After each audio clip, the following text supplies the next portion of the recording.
All right. My name's Peter Sierra. I'm 35 years old. Everybody knows me as Minor from Little East Side, including my mom. My mom and my father are both gang members. My father is from White Fence that died of a drug overdose when I was 12. My mother, uneducated Chicana from East LA, Boyle Heights. I grew up in foster homes most of my life, but as I aged, I ended up going back home with my mom, joined the gang, ruined my entire life.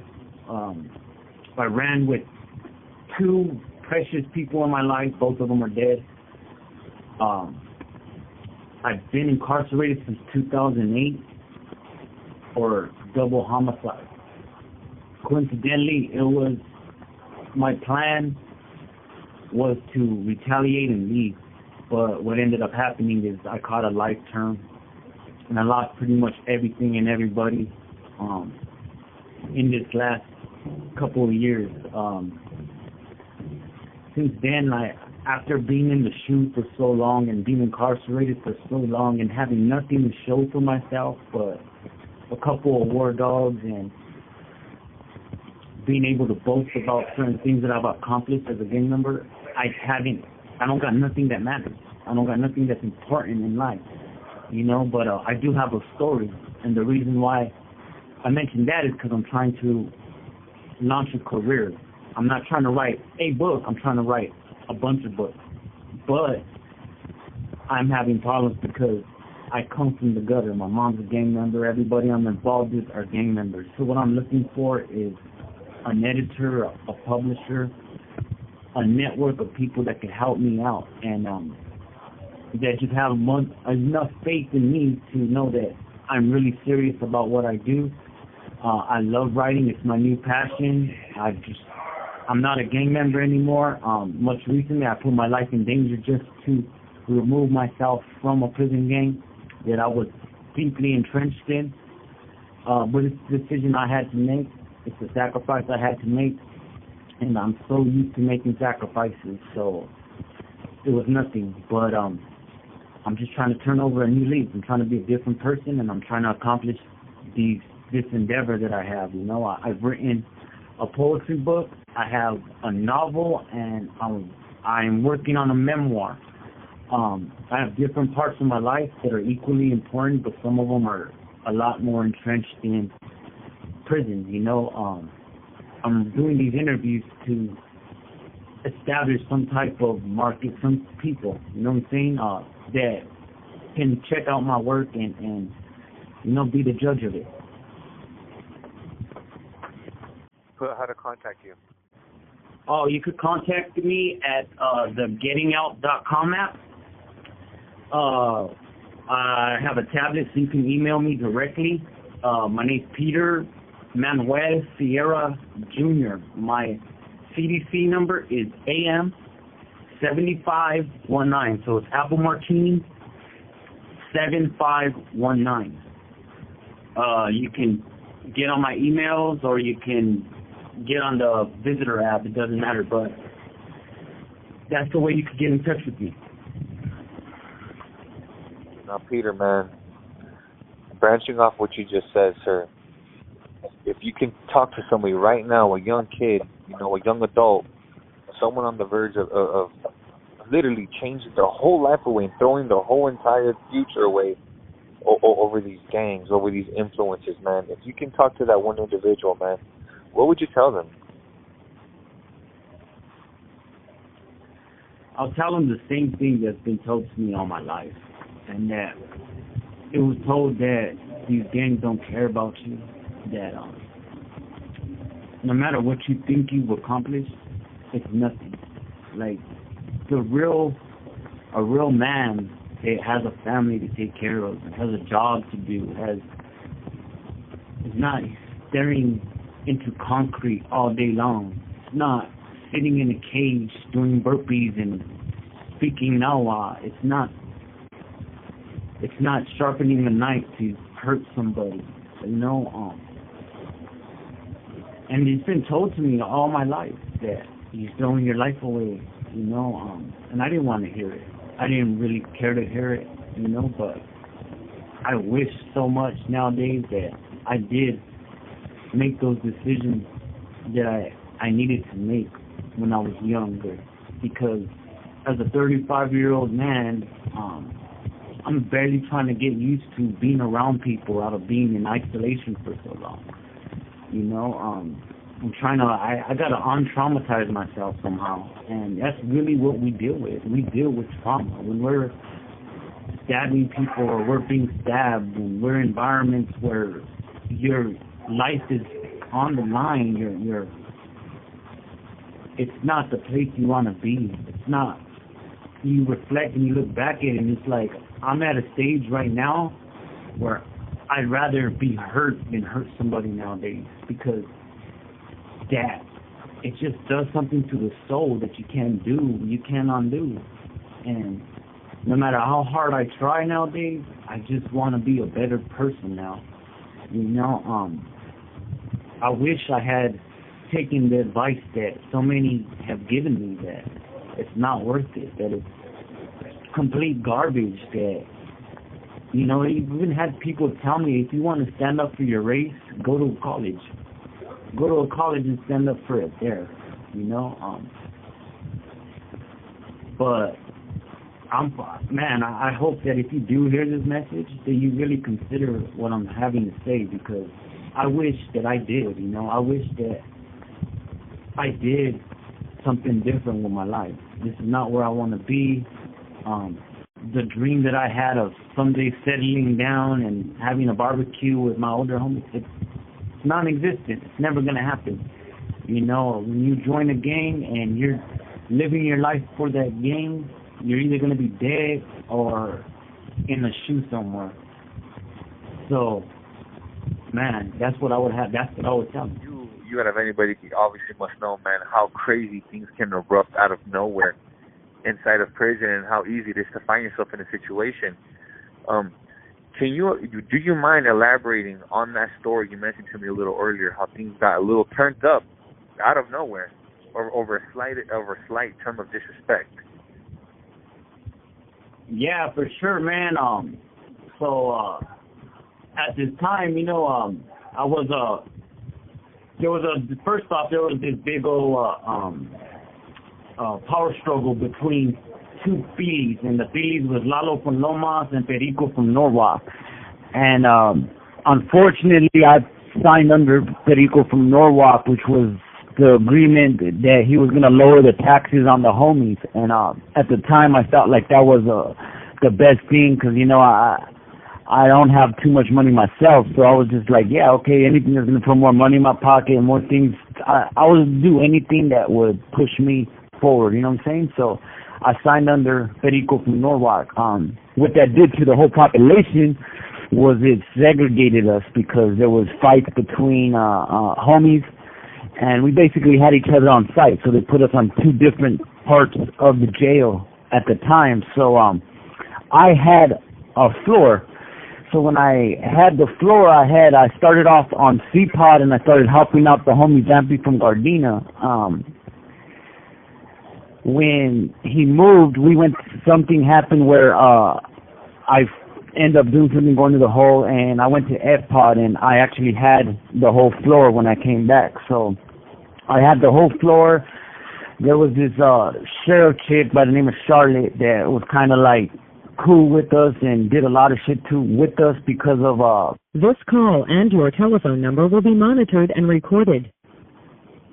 An incident happened with the blacks that ended up getting resolved without violence. But so I had the pod, and I remember the day I was kicking it, writing a letter on my bunk to the girl I was incarcerated with. I was writing her a letter and shit, and a homie's passing out trays on the pier and shit, and he says, hey, homie, he calls me, he pounds like, do, and he knocks on my door, right? So I get up, like, what's up, bro? That fool tells me, hey, bro, that Gavacho and Sal Whoopie Whoop, hey, that fool just called me out a name, bro, and he doesn't know if I'm a homie or not, bro, but he shouldn't be talking to anybody like that. And I told him, so what'd he tell you, bro? Like, what's he saying, bro? He said, well, he called me a bitch because he said that I'm intentionally, and he put the little bunnies in the air, like, hey, I'm intentionally giving him little trays. So I said, yeah, that's what that fool's saying. He's like, yeah, fool. So I told him, look, bro, the next time you come in, that fool's gonna apologize. So I left it like that, and I really thought dude was gonna apologize, bro. I thought he was gonna say fucking he's sorry, because at the time the whites and the Sureños were kind of clicked up at the time, bro. So I assumed that under that type of that treaty that we had, that it would have been a lot more respect. So when I pull him over, I say, hey, bro, look, you may not have known, bro, but homie is a Sureño, dog. He's a Southsider, and you're calling he's not a paisa. So you're calling one of my people out of his name, bro. I think that's you need to apologize. So he tells me I ain't gonna apologize about shit. So I'm like, all right, well, I kind of just do this smile on your face type of thing, like, all right, so you ain't gonna apologize? Like, nah, all right, we'll talk to you later. So I take off. When I come out, I tell the homie, hey, fool, dig out the knife, bro, I'm gonna blast this fool. And the reason why I wanted to do that is because I couldn't, at the time, I felt I couldn't let disrespect pass me by. You know what I'm saying? Like, I couldn't let that happen. So I had the homie dig out some knives, bro. And when he came out, all the whites were on standby because they were short numbered, so they were bracing themselves basically. So I went over and I told him, hey, Steve, let's talk, bro. And I talked and I basically played both sides. I told him, look, bro, I understand that we shouldn't have done that, bro, and I'm going to talk to him, bro, and I think he owes you an apology. He's like, oh, all right, that's cool and shit. So we get to play pinochle. So I'm trying to drop his guard, bro, as much as I could. And I'm playing pinochle with him, bro. And all the homies know, well, the people that needed to know were aware of what was going to happen. So right before Charlotte called fucking day room recall, I was going to have to come out, bro, because I was a porter. I was in-house porter, which was because I had the pass. I basically swept and I gave all the trays to the porters. I set everything up for the people that are going to come in, that are going to feed us and give us our trays and shit. So I act like everything's normal. I go get some gloves and I wait because I know his program is to jump in the shower right before they send them home. So I'm waiting for that. The whites are still downstairs. There's 3 whites downstairs, and I'm playing with putting on gloves, and I'm trying to get these knives out, and I'm talking to a homie on the tier, waiting for him to pass us to go into the shower. So as soon as he passes us, he gives us a head nod, and he keeps on strolling in, and he goes into the shower. When he does that, I tell myself, all right, this is time. I need to get this dude right now. He's in his shower shoes. His homies are downstairs. It's just a defenseless fight, bro. It's just, you know, so I go and I walk over to him and I start stabbing him inside the shower. So as I'm stabbing this dude, I hear the scruffle going on in the day room. So I see his Sally run upstairs and run straight into their cell, and Steve is screaming as I'm stabbing him. So I run after his Sally, like Steve balls up into a fetus and just he's defensive, bro. So I go and I'm gonna get his Sally because I don't know what his Sally went to go do. You know, to me it was like he was gonna go get a weapon. So as I follow him into the room, a gang of the homies come in and they follow me, bro. So I run in and we start stomping out his Sally. Steve ends up finds the grit to come back in, and he goes inside the cell to retrieve the Sally and whatever the hell they had going in there. So by the time everything's finished, I heard the sound of his back break, you know, like I can't say it broke, but because I don't know the injuries that were inflicted, but I know what I seen, and I know that he didn't walk out of there, you know. So as they said, hey, everybody take it to your cell. I'm cleaning up all the blood off of me, and I'm washing the blood off of me, and I run into the cell, and I'm talking to Vampy and shit. As I'm talking to Vampy, I see Steve Sally escorting him down the stairs, and the cops put him on a gurney, take him out. So as this is happening, Charlotte's looking up on my cell and she's shaking her head like, what the fuck did you do? So I kind of just give her like this, I don't know type of shit, type of response. So about like an hour later, they talking on my speaker, say, hey, minor, and I'm like, what's up? And it's the sheriff, and this dude says, hey, take off your shirt, and just put on nothing but your boxers and shower shoes, and come out. We need to talk to you.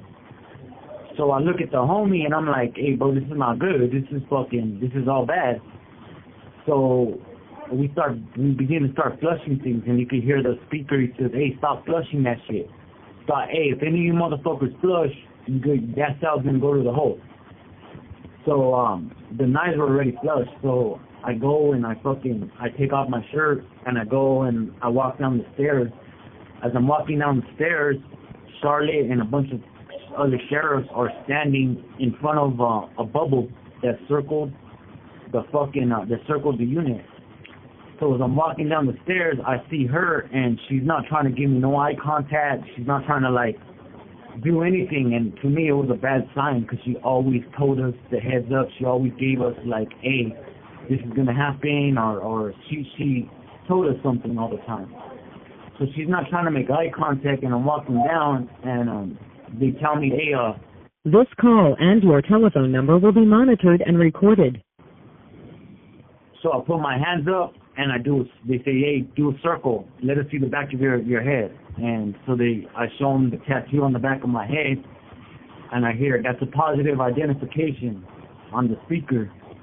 And the cops, the cops take off their handcuffs, they take off their little baton, and they say, hey, put your hands on top of your head.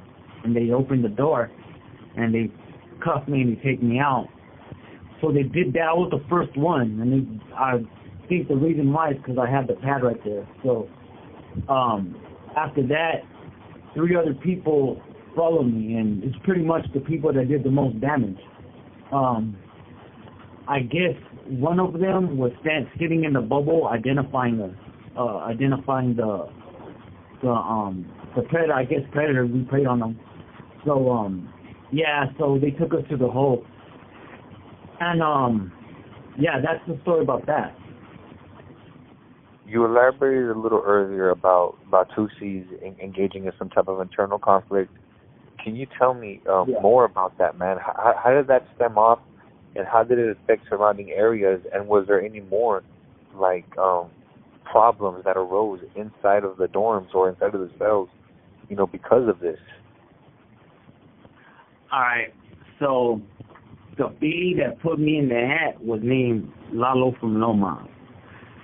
That man came from prison from Pelican Bay, where he was in trouble at. So he came down, established himself in LA County Jail because the Sureños couldn't touch him. We could not physically harm that man, so he had, good or not, he could basically end our lives like with a snap of a finger if he wanted to. Perico from Norwalk was a man at the time that I thought was against the oppression that I felt and I seen I was experiencing in prison while Lalo from Lomas was wrecking a havoc. Perico from Norwalk fed me this story about, not him, but his nephew, fed me this story about how he wants to improve us, that we're Southerners and we should have pride, and that this man shouldn't dictate us, and the only way we can fight against the oppression was to get on his side. So he got us cell phones. He did things. Me myself, This call and your telephone number will be monitored and recorded. I can use my mind well, so automatically a lot of people think of me as a leader. I've been a leader a lot, so I kind of just took that position, spit in that position as best as I could. My intentions were not of gold, if that's what I'm trying to portray. They weren't. I was actually just trying to push myself forward and trying to get as much control of my life as possible, because I've been incarcerated all my life, and I know that at the time I believed, which isn't true, that the more you control, the better off your life is, you know? So that's how the conflict started between Lalo from Lomas and Perico from Norwalk. So what happened? Was there any more problems that arose inside though? I'm pretty sure people were taking sides. Along with that, was there any? How did it end up getting resolved? Well, so after the incident with the whites, I go to a tier where they integrate us, and we're on different dials. And we were recording those different dials. So we were recording those different dials because we were taking the names of the people that were taking the sides. And we were making it an issue that you had to choose a side by establishing two dials. So I was on E tier, and the person that was on F tier was for Lalo. And we just basically woke up every morning, called out to the homies that were with us, and disregarded the homies that weren't. As far as the blacks were concerned and the whites, we just kept ourselves separated, and they understood there was a conflict. They had nothing to do with it, so they just addressed both of us as the active car, you know. How it ended up getting established was, how it was resolved was, they actually identified Perico from Norwalk as an informant. So all of us that put our hands in that pot were shocked. We were just like, oh, so he was using us. He was using us as pawns, you know. And in prison, that's mostly of what these people that are in authority think of us, you know, as pawns that can keep them safe, or pawns that could establish what they want to establish, or give them more power. And the power that we think we get is a delusion, because This call and your telephone number will be monitored and recorded. it's just the ability to decide little things in the grand picture of what they're doing. You know what I'm saying?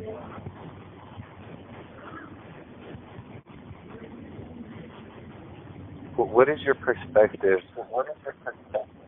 on people that are in these high-ranking positions, and the way they use their authority to influence young, easily influenced men to literally throw themselves away, throw their lives away to serve them, to benefit them?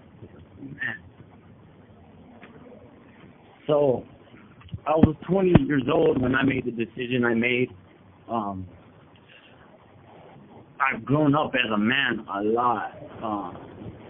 I don't know. I guess it's just over the years it got sucked out of me. I don't know how to explain it. But I believe these men, they just have a cause, you know, and you want to get behind that cause because you don't want to feel like you're wasting your life, or you as a person, especially how I believed myself to be, is I thought I was a soldado, and that my life was man, the gangs have been my self-esteem, bro. So take that into consideration when I say this, right? I really needed to be good. I really needed to be a person that I felt I can be proud about. You know what I'm saying? So I think that a lot of that is played into the decisions that are made at the top. You know what I'm saying? And because you got a bunch of kids that are just they're looking at life terms, and they're saying, hey man, if I'm going to throw my life away, if my life is done right now, I'm going to make the best of it, and I got to become somebody, and I got to do something that's going to make my life meaningful. So a lot of men throw their lives away under that notion that we matter, that we're a part of something bigger. And you know, a lot of it, like I speak Nawa, you know, I've done a lot of different things throughout my life to establish myself that way. I could make knives, I can do a lot of different things. I have, like I told you, I have like my mind is able, and before in the hands of a grown man that is able to pull strings and make me believe things, and that's a dangerous tool. You got a person that knows violence or knows how to commit violence. You have 60 seconds remaining. You know, and it's basically under that person's thumb. It's a lot of the violence that we see on these yards are, you know, due to that. Off a quote by Desmond Tutu. There comes a point where we need to stop just pulling people out of the river. We need to go upstream and find out where they're falling in. At first I'm drenched in submergent water that render me contemptible. The waters are cold and full of jagged stones, conspicuous in material, yet inextricable as they pull me with the river's fluidity. The toxicity, I'm swimming, screaming, but I can't breathe, so I'm gasping. I can feel my heartbeat, my lungs are filling with water and I'm tumbling upstream. I can't breathe because I'm getting beat by police and my loved ones are doping. I can't scream because I can't breathe, so I'm gasping. I miss my homies, the corpses floating in the streets, and those washed up in the penitentiary for lack of an education, lack of perspective, so they're destined for submersion, and this pain turns to anger, and I bottle it up until it turns to rage, and I can't find the strength to break free like I'm caged. Is this feeling innate? I doubt it, because it's ingrained in my brain by these floods that vibrate the self-hate that translates to overpacked prisons and early graves. I can't breathe. The remaining air is tight and getting tighter, so I fight to swim to the top of the water. But I keep going under until I'm washed up on the shore of a penitentiary, and now I can breathe.